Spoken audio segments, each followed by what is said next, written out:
Now, I know we've been talking about addiction, but what can you do if you're a spouse? You have to deal with the addiction in order to deal with the immaturity. The immaturity is going to stay as long as the addiction is there. So if you're a spouse and you're married to someone with an addiction, or you're an addict, you need to start educating yourself about the addiction that you have, and you need to be honest about it. Now, there are tons of resources. You go to our webpage. We have Recovery for Everyone, and there's many other things that you can get to understand addiction processes and how to heal. Now, even if he or she is not ready to change, you can still do research to get equipped in the area that you're dealing with. Because oftentimes, and I've worked with addiction for over 40 years, it's the spouse that goes for the help. It's the spouse that's in the pain. Because, see, they're medicating. So even though they're causing all this pain, they're not feeling the pain. And so oftentimes, you need to get support for yourself. Talk to your pastor, talk to someone in a Recovery for Everyone group or some kind of group like that. If there's people who do counseling for spouses of addicts in your area, do that. If there's a support group of any type related to your topic of addiction, go to that kind of support group. And hopefully your church has something like that. If not, just start one, okay? It's important that you find support in the process. Of course, you want to pray, you want to intercede for your husband or your spouse, and really don't underestimate that power of the prayer. Because sometimes that intercession can lead to an opportunity or a situation where the addiction gets exposed and maybe the person decides to go towards healing this time, okay? You're also gonna need to create boundaries. Like if this behavior X continues or after X hours or in this situation, then I am going to do this. You can't set a boundary like, okay, if you drink, you need to go sleep in the garage. You can't do that because you can't make him or her sleep in the garage. But what you can say is if you drink, I'm going to sleep in another room, or I'm going to set a consequence. And it's a consequence that I don't need your help with, okay? And once you start setting consequence, if they don't respond, then the addiction really is very deeply rooted and you're probably up against something really strong. Now understand that you're doing this kind of like setting boundaries in education out of a place of love, not vengeance, okay?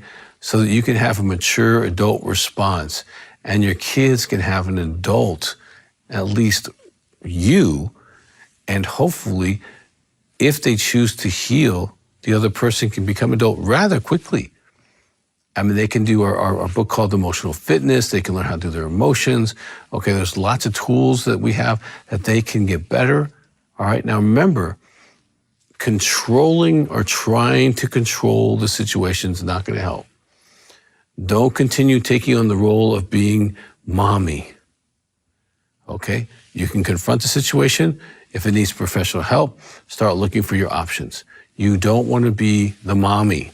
If you're the mommy, you're going to be part of the problem because they're looking at you to overcompensate for them. And when you do, they stay weak and then they get weaker and then you have to carry more and you get madder.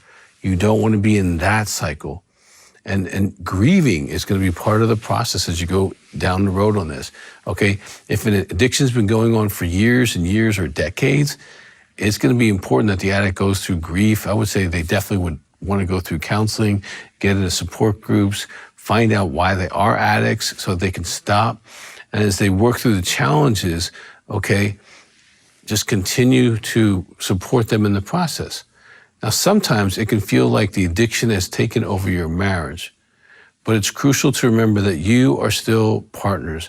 Your love, your support, and you willing to give them a shot and fight together is really important. And now you may need to involve others. You may need to involve your pastor.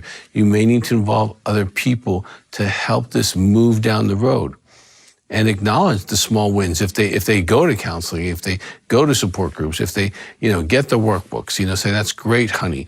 I want to encourage you if you're going down the road of recovery. But it may be a challenge if they don't go down that road. But if they do, you want to celebrate the good things that they're doing, the small victories along the way, be it they stop for a day, a week, a month, 3 months. Celebrate those things, acknowledge these, celebrate these moments. That can really help build momentum in your situation. Now, as a wife, you may also be carrying the weight of how this addiction is affecting your children. And they're watching and learning from both of you, creating either a healthier environment or a more toxic environment, depending on the person, if they stay in their addiction or not. And so depending on the age of your children, they also might need some support and help. Okay, and it's not just about saving the marriage, but it's also about setting a positive example for your kids, a mature example. So set realistic expectations. Expect that there might be some ups and downs in the road. Be patient with the person who's an addict, but also be realistic about your expectations. Okay, it's okay to have difficult conversations about where you are and where they need to be. But don't lose sight of the progress that you are making and stay in your own support, your own encouragement. Remember to forgive, okay? Addictions don't excuse immaturity, but forgiveness will set you free from the burden of resentment and all the stuff that goes on. They're going to need accountability. If your husband wants to be mature, he's going to be accountable to other men. Okay, men make men. If you see that, that's really helpful, because Proverbs 27:17, as iron sharpens iron, so one man sharpens another. James 5:16, therefore confess your sins to each other and pray for each other so that you may be healed. The prayer of a righteous person is powerful and effective. Really encourage your husband to get in a group with men, because that is the biggest sign that they are going to make progress and get free from their addiction, no matter what their addiction is. And I want to, again, just leave you with this. There is hope if they're willing to get help. There may be challenges along the way, but the product that we're talking about today, when you marry a child, don't expect a man right away, can maybe help you understand that the addiction has caused this level of childness, this immaturity, and it can help you walk through a path of hope and healing. So I strongly encourage you to get this information for you and for those that are in your church and the body. This might really be helpful and change someone's life. For more content and resources to help in your healing journey with Christ, make sure to follow Dr. Doug Weiss on Facebook and Instagram. If you'd like to share full episodes of this show with friends and family, subscribe to Healing Time Ministries on YouTube, and feel free to leave us a comment on any of Dr. Doug's social media platforms. Our team would love to hear your feedback and learn how Healing Time is impacting your life, your church, and your ministry.